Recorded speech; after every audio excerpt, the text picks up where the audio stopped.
cha Majaoni kama moja ya juhudi za kuendelea kuimarisha elimu ya awali hapa ama katika kaunti ya Mombasa. Uzinduzi huo umeongeza idadi ya taasisi za elimu ya mapema ya ECDE kwa watoto ambazo zimekamilishwa katika kaunti ya Mombasa, sambamba na dhamira ya kuhakikisha ustawi wa watoto kupitia mpango wa lishe unaowanufaisha zaidi ya wanafunzi 12,000 katika kila siku. Huduma ya matibabu ya bure kwa watoto walio chini ya umri wa miaka 5 pamoja na kuajiri walimu 135 wenye mafunzo ya ECD ni baadhi ya miradi ambayo inayofungamana na mradi huo. Vitabu vya kusoma na vitabu vya kuandika vyote katika shule zetu za chekechea, vitabu ni bure. Shule mpya ambazo kwamba tutazijenga kumalizikia zitakuwa ni 12. Zile ambazo kwamba nilirithi hazijamalizika nimemaliza, na hizi nyingine mpya zitakuwa 12.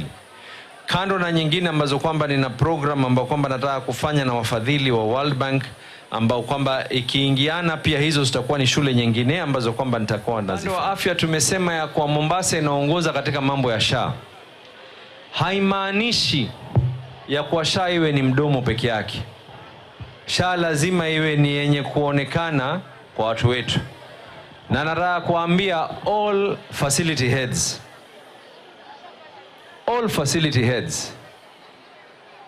mzazi yoyote akienda level 4, level 5, awe ni yeye ni mgonjwa ama ni mtoto wake ni mgonjwa, serikali yake ya county itamlipia pesa ya SHA katika ile level 4 na level 5.